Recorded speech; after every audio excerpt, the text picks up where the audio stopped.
Bonjour. Cette séance de TP enregistrée des synapses et traitement de l'information concerne les étudiants qui n'ont pas pu faire leur TP en présentiel avant le confinement. Il s'agit des groupes 11, 7, 23, 15, 13 et 19. Dans un premier temps, nous allons voir une vidéo qui montre la naissance et la propagation des messages nerveux d'un neurone à l'autre à travers les synapses. Elle illustre aussi l'intégration synaptique au niveau des cellules postsynaptiques. Ensuite, je vais vous rappeler le principe de mesure d'un potentiel de repos et d'un potentiel d'action avant de travailler sur le logiciel Synapse proprement dit et s'attaquer à l'objectif de notre TP en question.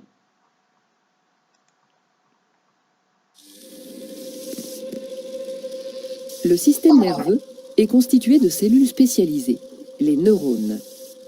On en compte près de 100 milliards dans le cerveau humain. La fonction principale des neurones est de transmettre un message nerveux. Chaque neurone possède un corps cellulaire enfermant un noyau comme la plupart des cellules de notre organisme, de nombreux prolongements cytoplasmiques récepteurs, les dendrites, véritables antennes, et un prolongement particulier appelé axone ou fibre nerveuse. C'est au niveau de cette fibre que le message nerveux va se propager. Un nerf comprend les axones de nombreux neurones. Le message nerveux est l'ensemble des informations qui transitent de cellules nerveuses en cellules nerveuses. Ce message est de nature électrique le long d'un neurone. Il se propage toujours dans le même sens, des dendrites vers la terminaison nerveuse en passant par le corps cellulaire et l'axone. Voyons de plus près à quoi ressemble ce message nerveux. Le long de la fibre nerveuse tout d'abord. Puisqu'il s'agit d'un signal électrique, on peut l'enregistrer grâce à un voltmètre. Lorsqu'on place 2 microélectrodes de part et d'autre de la membrane plasmique, on enregistre une différence de potentiel égale à moins 70 millivolts quand la fibre est au repos. La face interne de la membrane est donc électronégative par rapport à la face externe. Si on applique une stimulation d'intensité suffisante, la différence de potentiel monte brièvement à 100 millivolts avant de revenir au potentiel de repos. C'est ce qu'on appelle le potentiel d'action qui constitue l'unité élémentaire du message nerveux. Cette variation de potentiel membranaire dure environ 1 milliseconde. En dessous d'un certain seuil de stimulation, il n'y a pas de message, pas de potentiel d'action créé. Au-delà d'un certain seuil, il y a création de potentiel d'action, tous toujours de même durée et de même amplitude. Le potentiel d'action, une fois créé, se déplace le long de l'axone vers la terminaison nerveuse.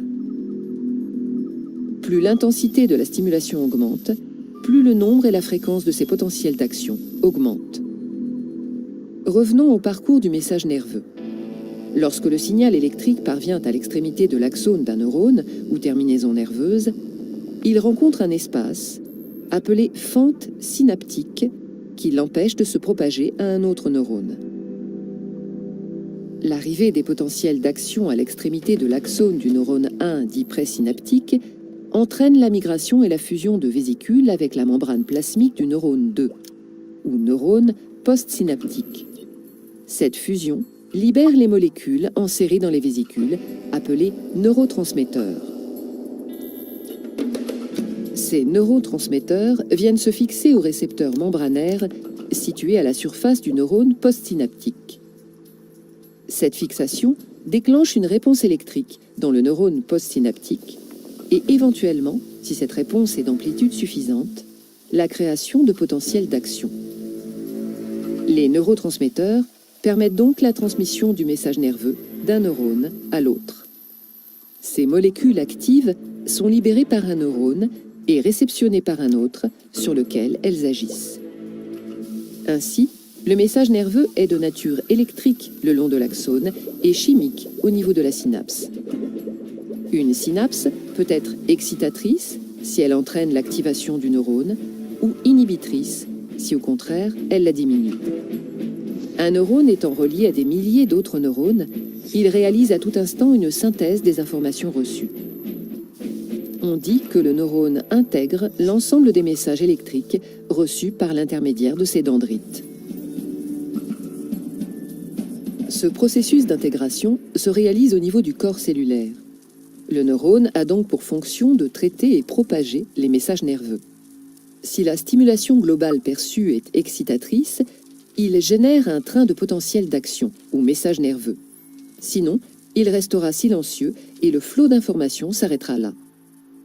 Le nouveau message transmis traduit l'intensité de la stimulation perçue grâce à la fréquence des potentiels d'action émis.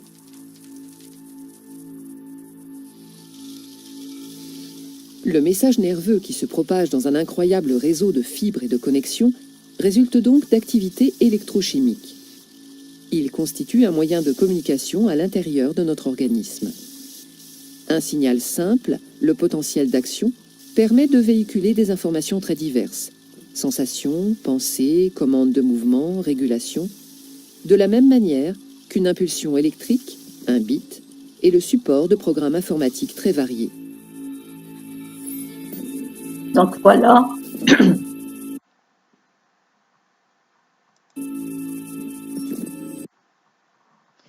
Donc, l'objectif de notre TP Synapse est donc de comparer les différents potentiels. Potentiel d'action, potentiel de surface, potentiel postsynaptique, excitateur et inhibiteur, et le potentiel de récepteur ou potentiel enregistré dans un neurone sensoriel. On va comprendre le fonctionnement du nerf et du neurone. On va comprendre les mécanismes synaptiques, l'intégration synaptique, les mécanismes des sommations spatiales et temporelles. Et ensuite, on va comprendre enfin le mode d'action de certains neuromédiateurs.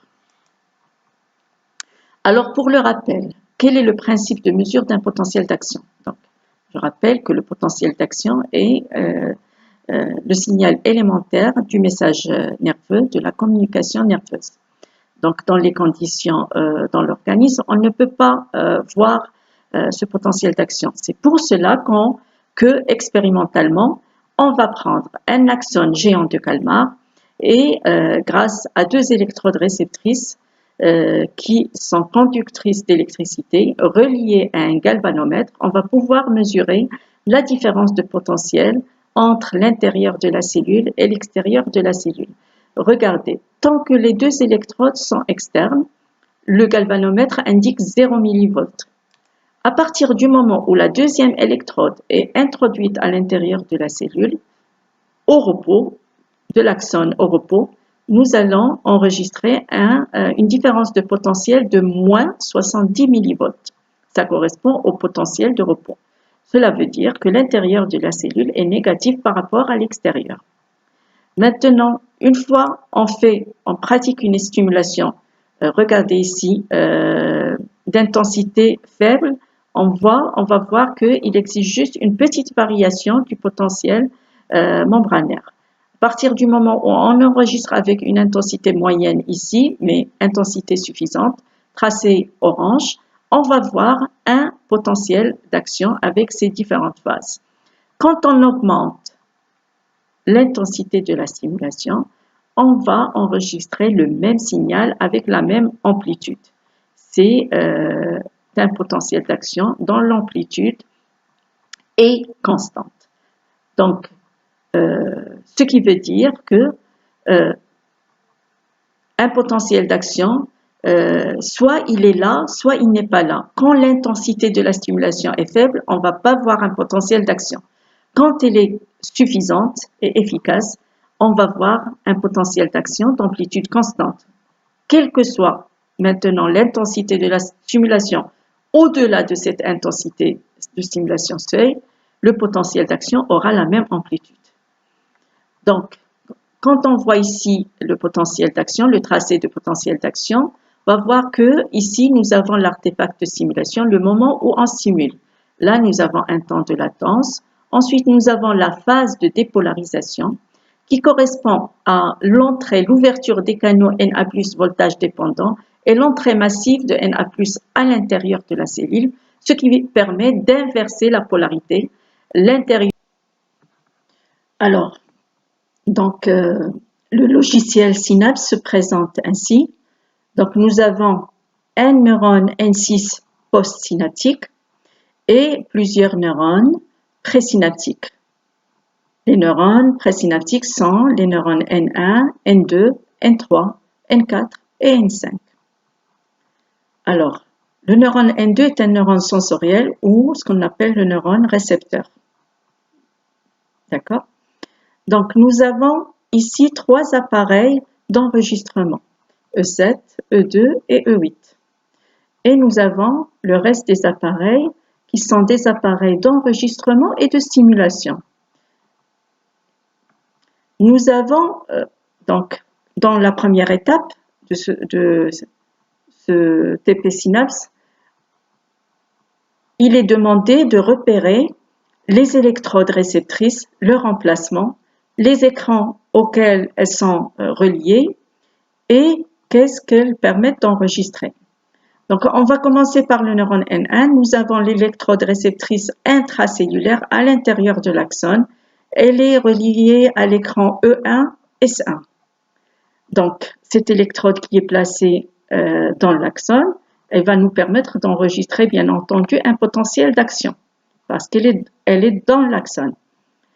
Ensuite, nous avons le neurone N2 avec 2 électrodes. La première électrode, elle est placée dans le corps cellulaire du neurone récepteur. Elle est reliée à l'écran ici E7 et elle permet bien sûr d'enregistrer un potentiel local, un potentiel de récepteur. Ensuite, nous avons la deuxième électrode qui est placée dans l'axone du neurone N2. Elle est reliée à l'écran E2. Elle va permettre bien entendu d'enregistrer un potentiel d'action parce qu'elle est placée dans l'axone. Ensuite, en ce qui concerne le neurone N3, même chose, l'électrode réceptrice, elle est à l'intérieur de l'axone de N3, elle est reliée à l'écran E3 et elle va permettre d'enregistrer un potentiel d'action. Pour l'axone N4, l'électrode est aussi placée dans l'axone, elle est reliée à l'écran E4. En ce qui concerne l'axone du neurone N5, l'électrode elle est placée dans l'axone, à l'intérieur de l'axone, elle est reliée ici à l'écran E5 et elle va permettre aussi d'enregistrer un potentiel d'action. Ici, nous avons une électrode de surface. Elle est placée schématiquement sur un nerf qui est constitué des axones N3, N4 et N5. Elle est reliée à cet écran-là, ici, E345, et elle va permettre d'enregistrer, bien entendu, comme c'est une électrode de surface, elle va permettre d'enregistrer un potentiel de surface. Ensuite, en ce qui concerne le neurone N6, nous avons 2 électrodes réceptrices. L'une est placée à l'intérieur du corps cellulaire du neurone N6. Elle est reliée à l'appareil E8.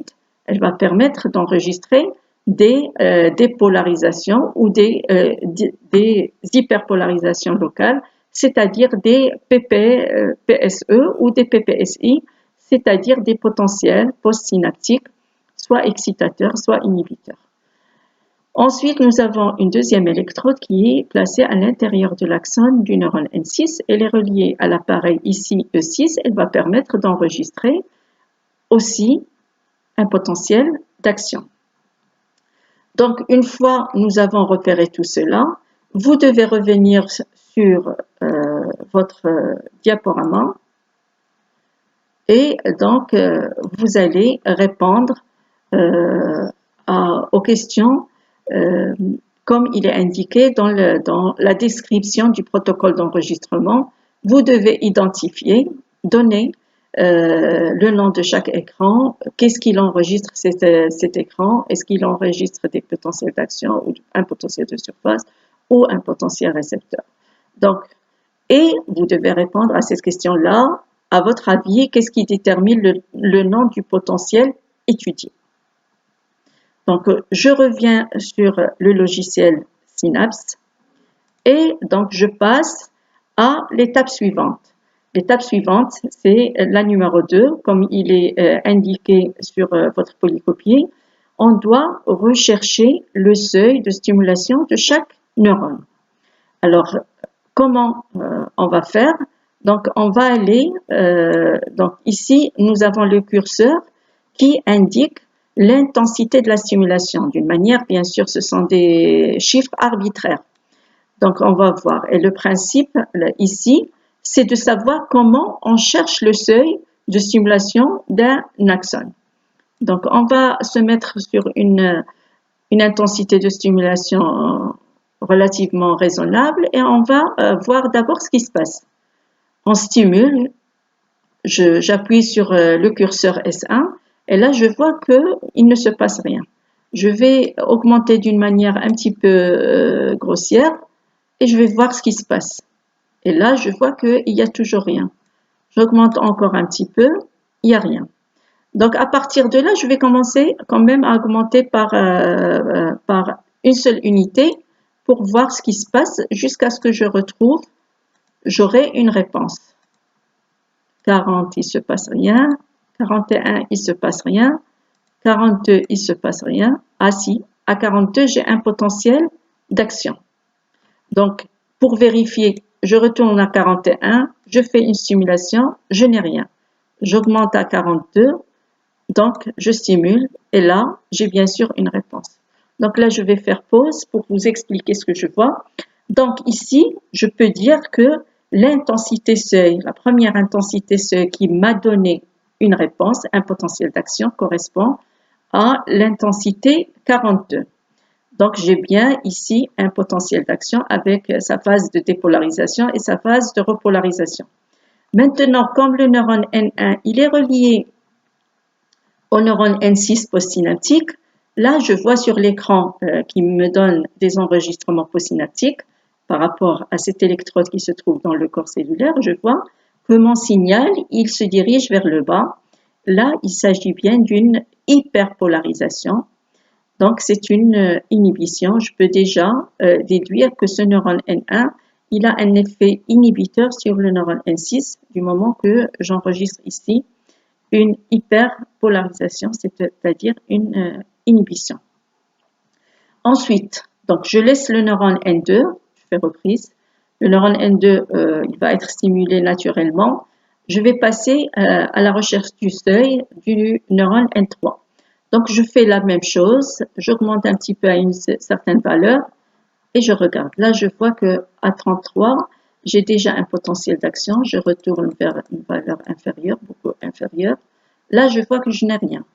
Donc, je vais commencer à augmenter par unité. Là, à 27, je n'ai rien. À 28, je n'ai rien. À 29, je n'ai rien. À 30, je n'ai pas. À 30, j'ai mon premier potentiel d'action. Donc, je retourne, je fais 29, je n'ai rien. Je vérifie, à 30, j'ai un potentiel d'action. Et là, donc, déjà, je peux dire que, de la même manière que ce que j'ai fait pour le N1, que mon intensité C qui a donné le premier potentiel d'action sur l'axone N3 est égale à 30. Donc, c'est une unité arbitraire. Donc, et de la même manière, le neurone N3, il est connecté au neurone postsynaptique N6 et là, je vois déjà que j'ai une réponse vers le haut, un signal vers le haut positif. Donc, c'est une dépolarisation locale qui n'a pas atteint ici le seuil. C'est un potentiel postsynaptique excitateur que je vois sur l'écran E8. Donc, je peux déjà dire que mon axone, mon neurone N3, il est excitateur pour le neurone N6.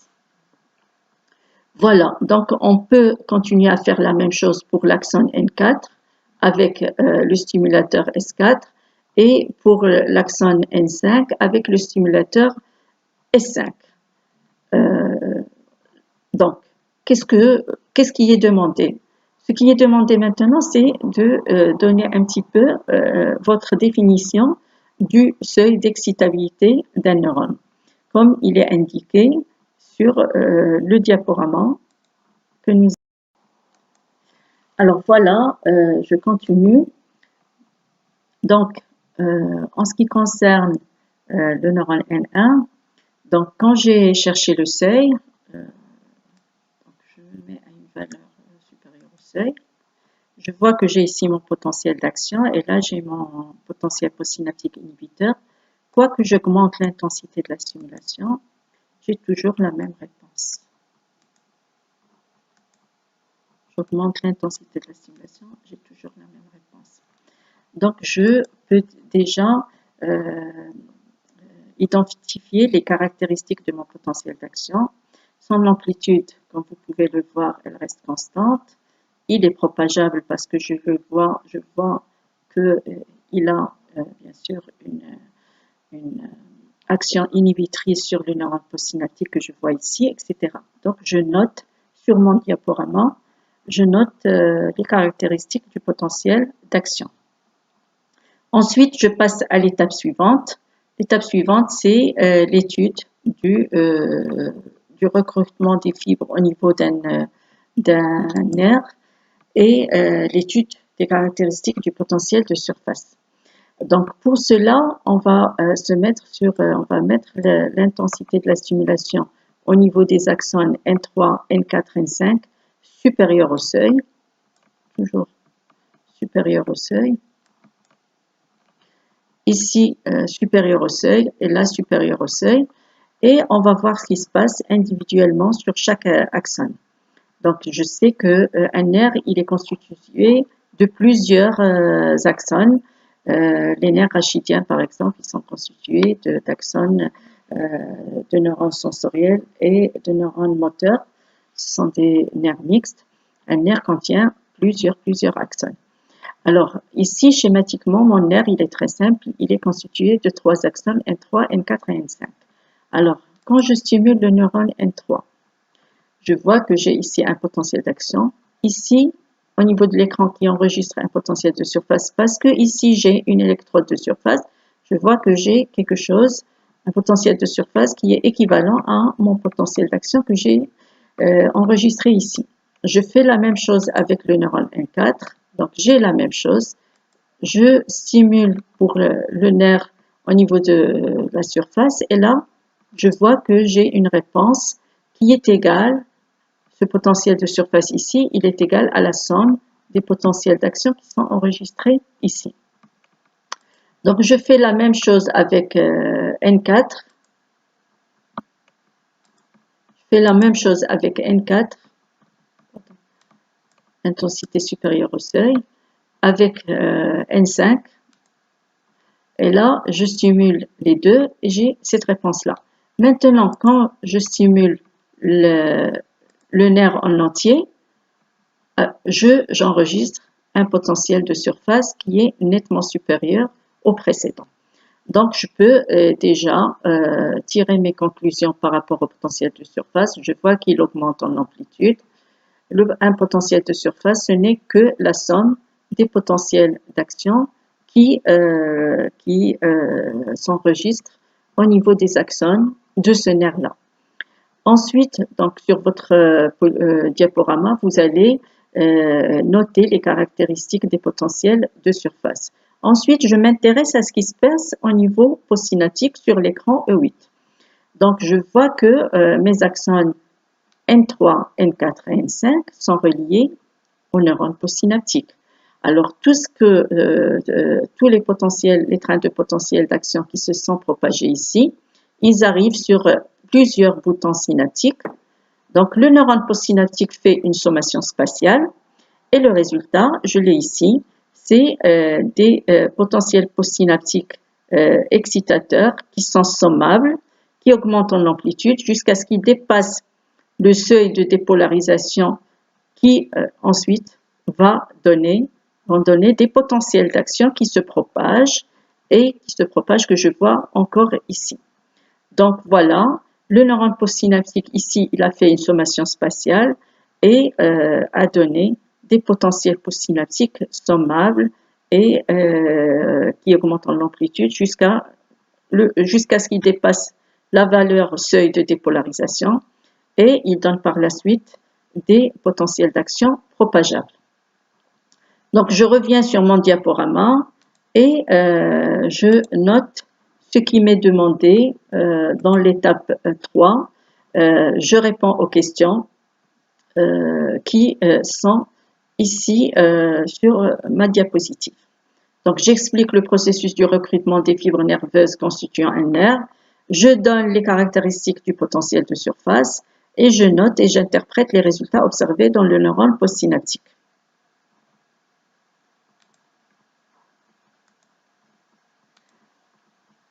Donc, ensuite, on passe à l'étape suivante.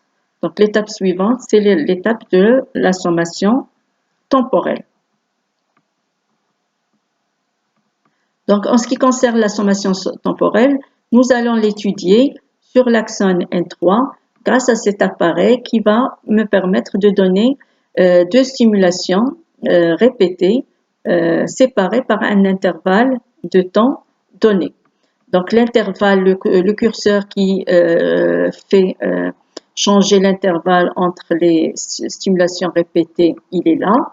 Donc, mon stimulateur, ma stimulation, l'intensité de la stimulation, elle est supérieure au seuil.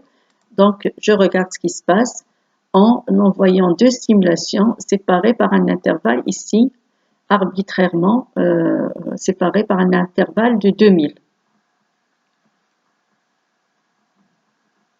C'est-à-dire 2000 millisecondes. Donc, on voit ce qui se passe. Ensuite, donc, je note ce qui se passe, au niveau postsynaptique. Donc, je peux voir déjà que j'ai une succession de potentiels postsynaptiques excitateurs et de temps en temps, j'ai un potentiel d'action. La fréquence, elle est très, très, très faible. Ensuite, je diminue l'intervalle, je passe à 1800. Je regarde ce qui se passe. Donc là, je vois que j'ai toujours des potentiels postsynaptiques excitateurs et de temps en temps, j'ai un potentiel d'action qui se propage. La fréquence est toujours faible. Je diminue l'intervalle à 1600. Je regarde ce qui se passe sur l'écran E8. Bien sûr, là, je vois que ma fréquence de potentiel d'action ici commence à augmenter. Je continue de diminuer, je passe à 1400. Je regarde ce qui se passe toujours ici. Toujours des potentiels postsynaptiques excitateurs suivis de potentiels d'action dont la fréquence augmente, elle augmente. Je diminue, je passe à 1200. La même chose, je peux constater que la fréquence de mes potentiels d'action continue à augmenter. Donc, je diminue encore l'intervalle, je passe à 1000 et je vois que, justement, ma fréquence de potentiel d'action augmente au niveau postsynaptique. Donc, je peux déjà déterminer la relation entre la diminution de l'intervalle entre les chocs répétitifs et la fréquence des potentiels d'action au niveau postsynaptique.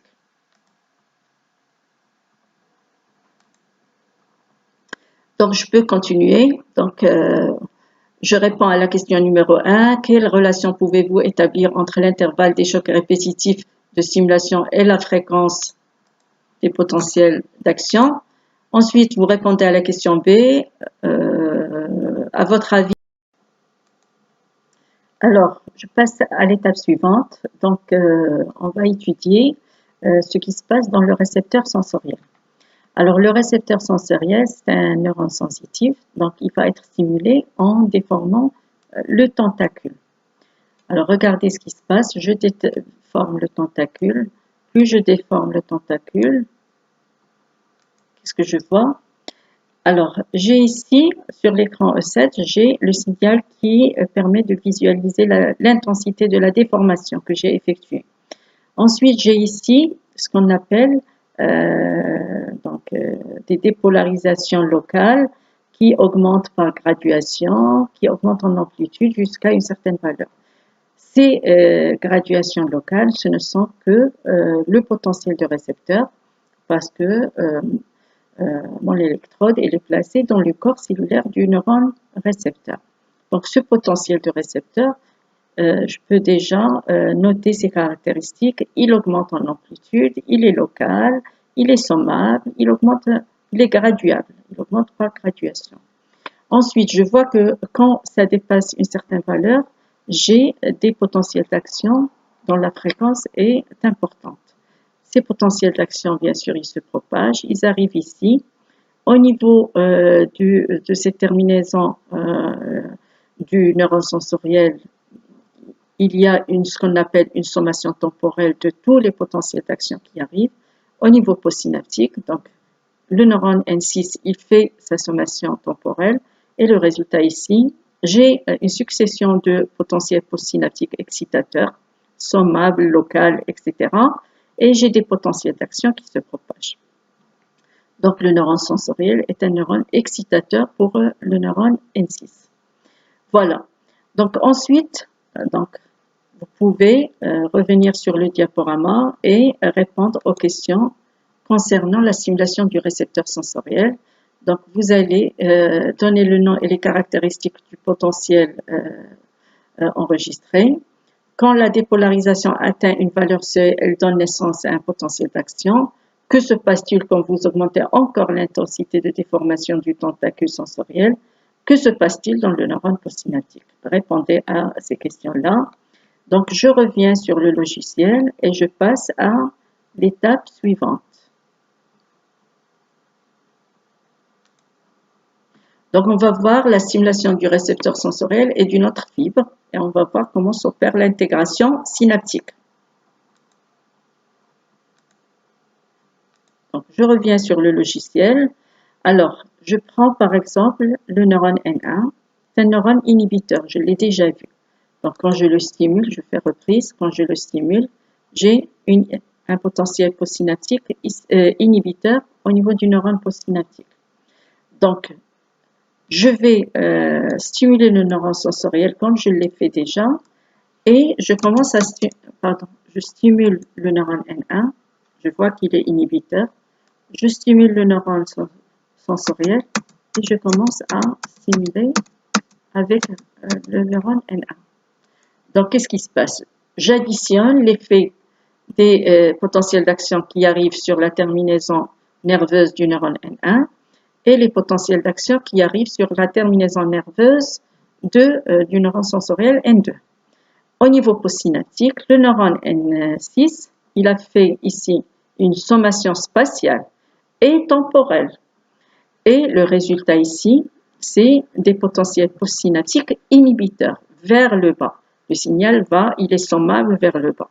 Donc, même caractéristique, les potentiels postsynaptiques inhibiteurs, c'est des potentiels locaux et ils augmentent en amplitude vers le bas.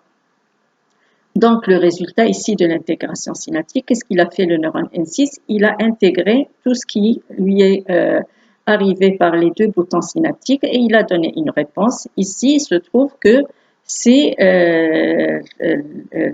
l'inhibition qui l'a emporté sur l'excitation et le résultat est une inhibition. Maintenant, on va additionner deux effets excitateurs. Là, je fais reprise.